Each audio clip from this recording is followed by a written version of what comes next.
नमस्कार. मी अरविंद आठले. मला उमजलेले शंकर महाराज 114 भाग पाहता पाहता होत गेले आणि सध्या तत्वज्ञान आणि त्यांचा उपदेश बोध या विषयावर चालू आहे. कहाणी एखादीच असते आधीमध्ये, परंतु कहाणी ऐकण्यापेक्षा हा कार्यक्रम मुख्यतः उपासकांसाठी असल्यामुळे त्यांनी बिटवीन दी लाईन्स वाचण्याचा जास्ती प्रयत्न करावा आणि जे काही मिळतात ते आत्मसात करून त्यांची उपासना योग्य तऱ्हेने वाढेल याची काळजी घ्यावी. हा खरं कार्यक्रम त्यासाठी चालू आहे. तर मी मिलिंदरावांना विनंती करतो की आजचा भाग पुढे त्यांनी चालू करावा. नमस्कार मिलिंदराव.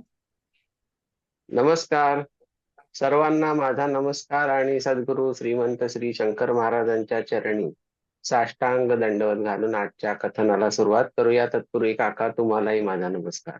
नमस्कार. नमस्कार.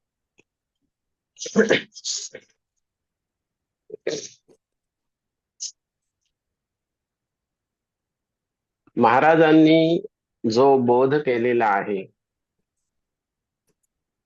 ज्या मंडळींनी त्यांना जे आध्यात्मिक प्रश्न विचारले त्या सगळ्यांना जी उत्तरं महाराजांनी दिली, त्यांचा जो साकल्याने त्यांनी तो बोध केलेला आहे, त्या बोधाच्या मागोव्यामध्ये आपण चाललेलो आहोत. कारण त्याच्यामध्ये महाराजांनी अंतरीच्या मागोव्याचं फार महत्व सांगितलेलं आहे.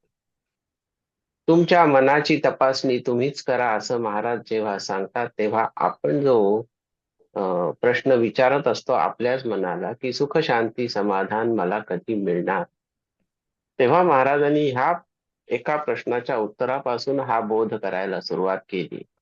आणि ते जेव्हा म्हणतात की ह्या सगळ्या तुमच्या अंतर्गत इच्छांच्या पोटी दडलेल्या सगळ्या ज्या गोष्टी आहेत की सुख पाहिजे, समाधान पाहिजे, शांती पाहिजे, शांतता कसली, तर कोणीही मनशांती असं चटकन उत्तर देईल, पण मनशांती खरोखर हवी आहे का याचा विचार प्रत्येकाने करायला पाहिजे. याचं कारण असं आहे की मनशांती, शांतता, शांतता म्हणजे नेमकं काय? शांततेच्या सुद्धा प्रत्येकाच्या कल्पना वेगवेगळ्या असतात. कोणाला सुन्न बसून राहावंसं वाटतं, कोणाला संगीत ऐकावंसं वाटतं, कोणाला बाहेर फिरायला जावंसं वाटतं. जरी कोलाहल असला तरी तो स्वतःशी एकटा त्या वातावरणात शांत होऊ शकतो, शांतता मिळवू शकतो. कोणाला बागेत फिरावंसं वाटेल, कोणाला सफरीला जावंसं वाटेल, कोणाला पोहायला जावंसं वाटेल, काही असू शकतं. प्रत्येकाच्या शांततेच्या कल्पना ह्या सतत वेगळ्या असतात आणि त्या बदलतही असतात. पण मूळ आपण म्हटलं ढाचा काय आहे त्याचा, तर मनशांती. मग मनशांती का मिळवायची आहे? मग मन करारे प्रसन्न सर्व सिद्धीचे साधन असं जे आपण म्हणतो की नाही, तर त्याच्यासाठी मनशांती मिळवायची. मग सिद्धी कसल्या आहेत? तर सिद्धी या स्वतःमध्ये डोकावून पाहण्याची जी मोठी ईश्वराने आपल्याला जन्मतः बहाल केली आहे, ज्याचा वापर आपण कधीही करत नाही, त्या बाबतीत आपण कंजूस असतो, तर ती सिद्धी आपण वापरायला हवी. आपल्या दृष्टीने सिद्धी म्हणजे काय आहे हे सगळं महाराज सांगतायत, एवढं लक्षात घ्या. मिलिंद कर्वे सांगत नाही.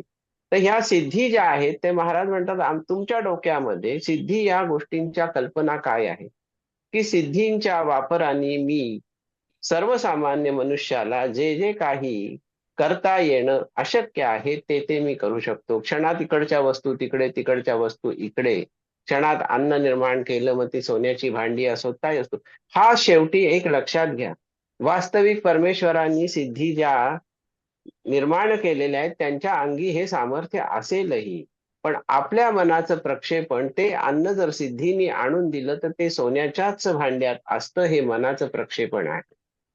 तिथे कोणीही म्हणत नाही सिद्धीने मला पत्रावळीवर जेवण वाढलं म्हणून. ते सोन्याचंच ताट असतं, तो थाळा असतो मोठा, त्याला हिरमाणकं जडवलेली असतात. म्हणजेच जे आपल्यापाशी नाही ते सिद्धींच्या द्वारे मिळवायचं, ही जी धडपड सतत मनुष्याची चाललेली आहे.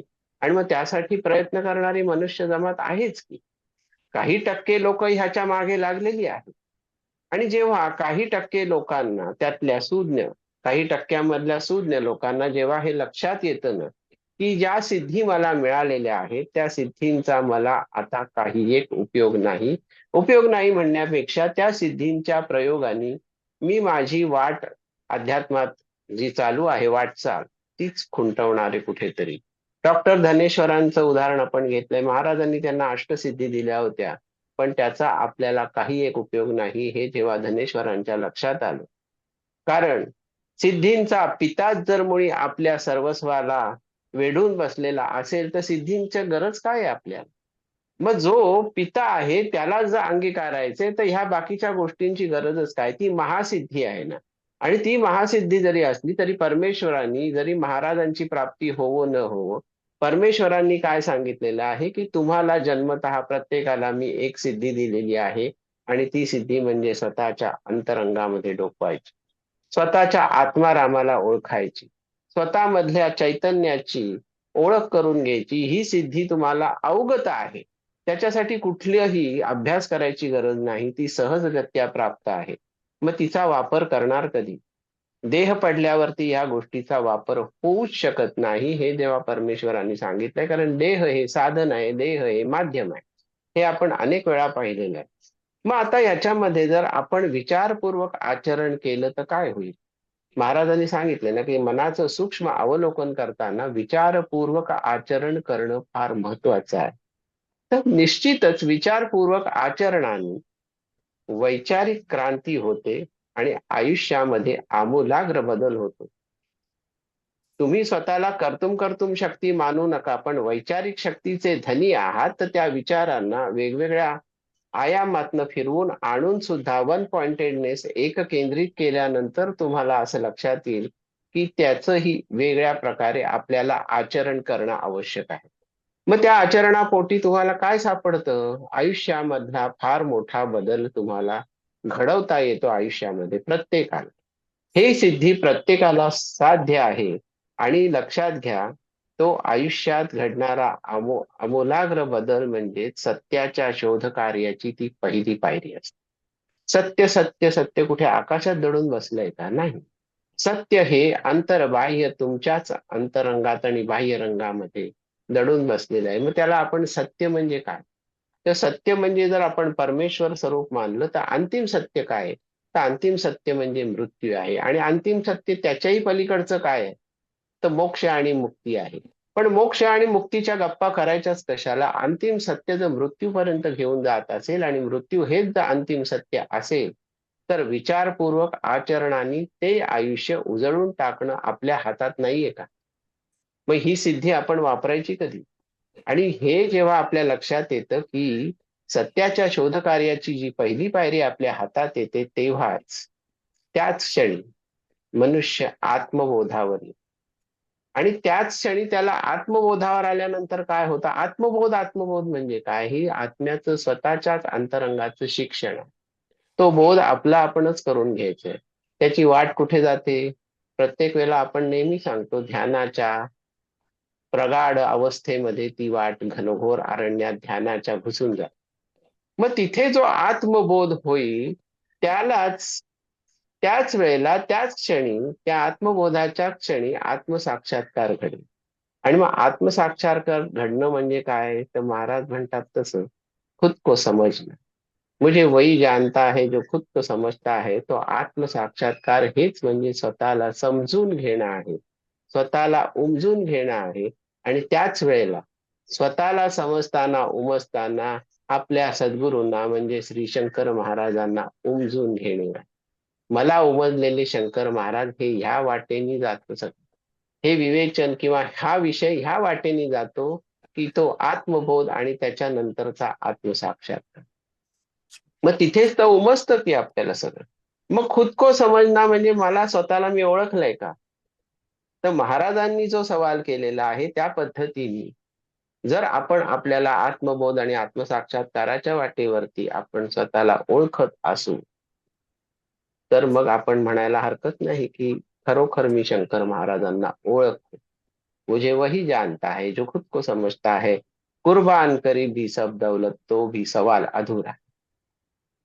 तिथे कुठल्या तागड्यामध्ये काय टाकायचंय, कुठल्या तागड्यामध्ये संपत्ती तोलायचे का आत्मबोध आत्मसाक्षात्कार तोलायचे, हे तुम्हाला तुमचं तुम्हाला ठरवावं लागतं. वाच कुर्बान करी भी सब सब दौलत तो भी सवाल अधुरा आहे असं महाराज म्हणतात.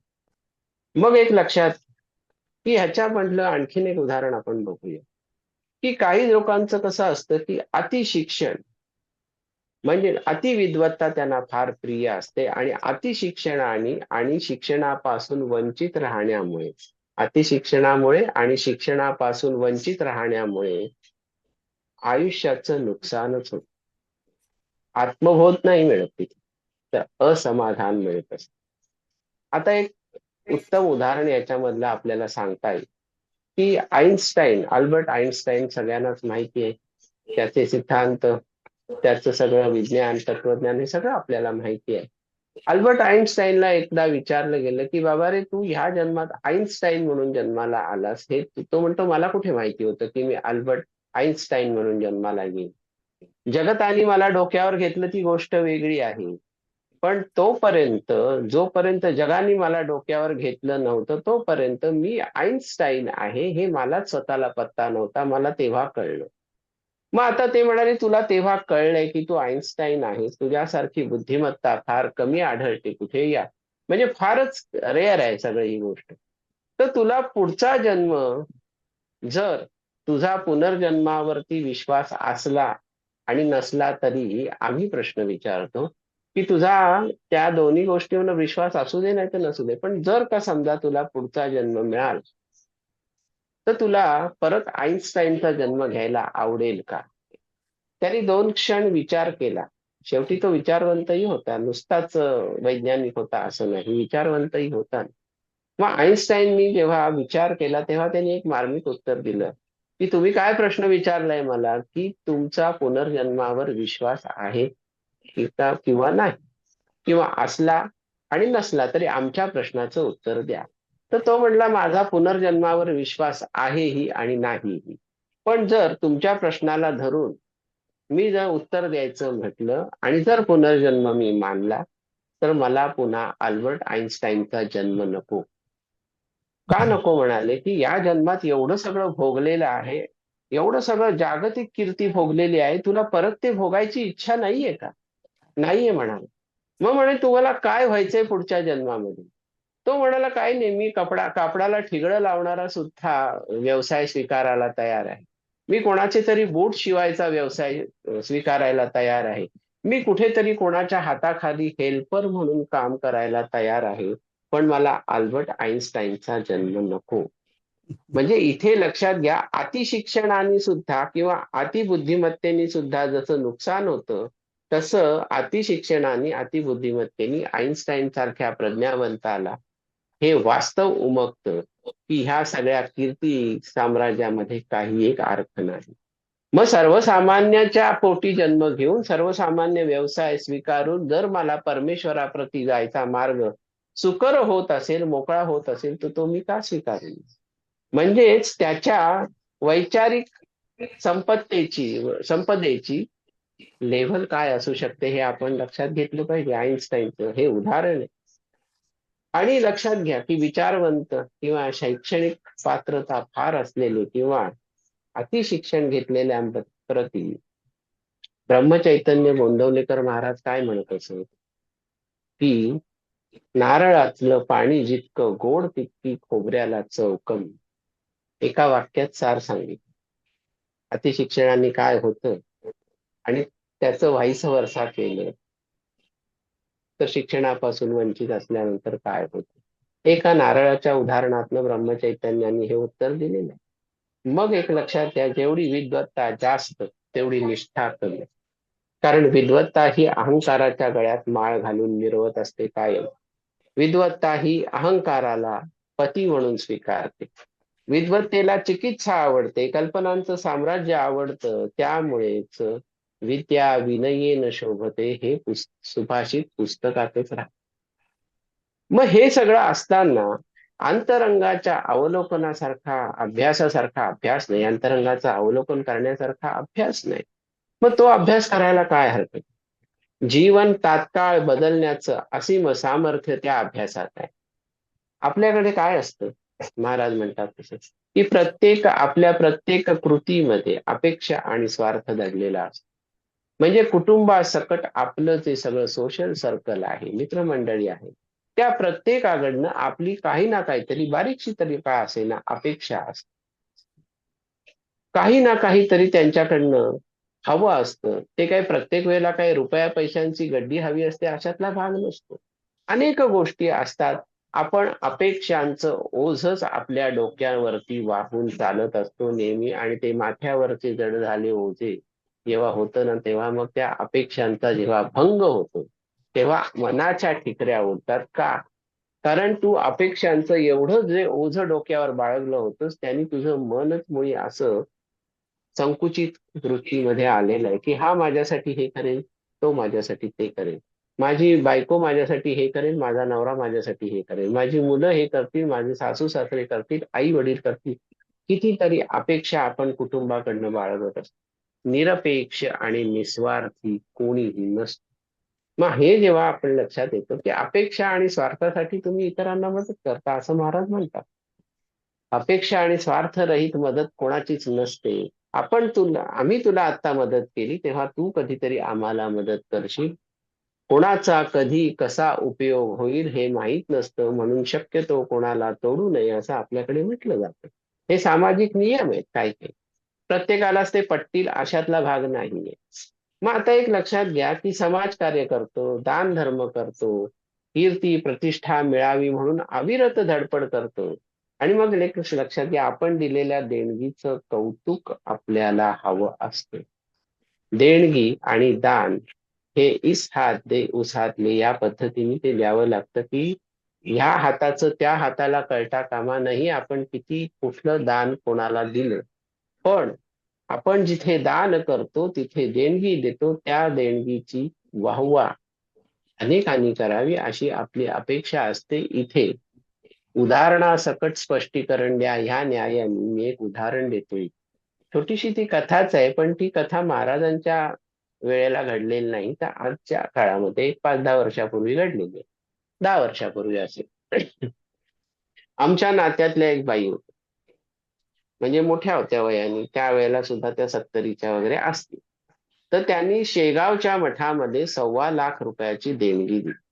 अन्नदानाची अन्नदानासाठी ती देणगी दिली. ठीक आहे. त्यांच्या प्रथेप्रमाणे, शेगाव संस्थानाच्या प्रथेप्रमाणे तुम्ही आम्हाला काही दिलं तर आम्ही तुम्हाला फुल ना फुलाची पाकळी म्हणून काहीतरी देणार, अशी संस्थानाची पद्धत आहे. त्या देणगीनुसार तो प्रसाद तुम्हाला दिला जातो. ते वर्गीकरण आहे आणि हे मान्य आहे सगळ्यांना.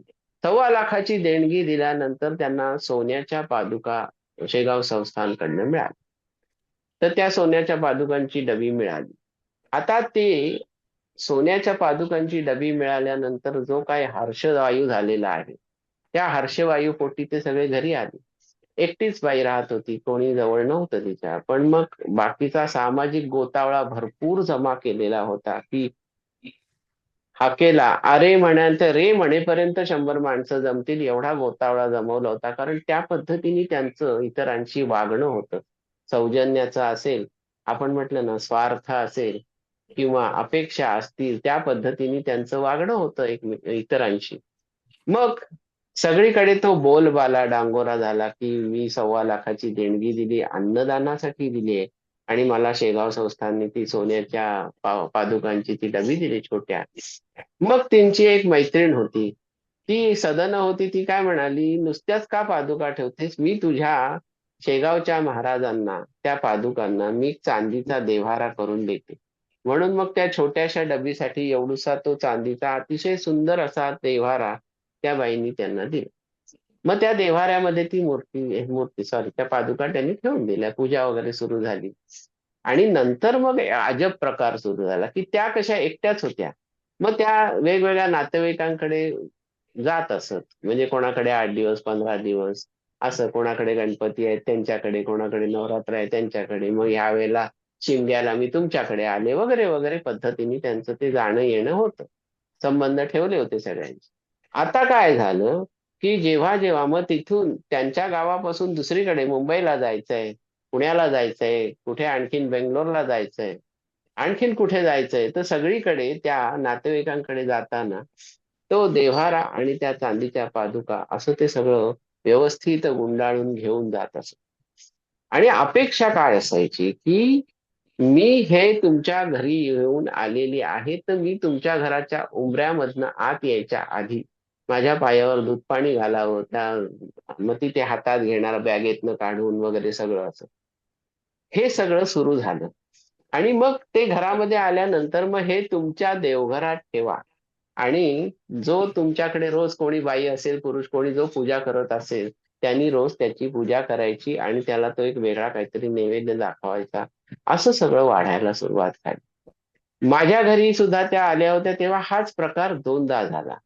आता माझ्या घरी मीच पूजा करत असल्यामुळे ते मलाच ते सगळं ते करावं लागलं, त्या सगळ्या त्यांचं ते काय स्थापना करायची, हे करायचं वगैरे सगळं. आणि प्रत्येक ठिकाणी त्या काय सांगायच्या, मी पुण्यात अमक्या अमक्या ठिकाणी गेले, माझं काय स्वागत केलं खरोखर. म्हणजे अक्षरशः स्वागत, म्हणजे आता त्या स्वागतामध्ये काय काय आलं ते तुम्हाला सांग. साडी आली, पाकिट आलं, शाल आली, आणखीन काय आलं, हे सगळं त्याच्यामध्ये अंतर्भूत होतं. आणि मग हे सगळं जसं वाढायला लागलं, तसं तसं लोकांना ह्याचा जाच व्हायला लागला. म्हणजे लोकांनी धसकाच घेतला, की आता ही बाई येणार म्हणजे तिच्याबरोबर तो देव्हारा आणि त्या पादुका आणणार आणि मग त्या आपल्याला. आणि कसं आहे, की आपण आपल्या घरी कशी पूजा करतो किंवा काय करतो किंवा उर्कष्टमे काय असतं, आता ते सगळं बोभाटा होणार ना, की काय पूजा करतात, कशी करतात, मी आपलं ठेवलं त्यांच्या देवघरात. म्हणजे तुम्हाला एक लक्षात आलं का, याच्या भोवती किती विणकाम सुरू झालं होतं. एक उलट एक सुलट दोनाचा एक, आणखीन कसले चार पाच, असं सगळं ते विणकाम सुरू झालं. आणि मग लोक गांजली. वर्ष 2 वर्ष 3 वर्ष हा सगळा व्यवहार चालला.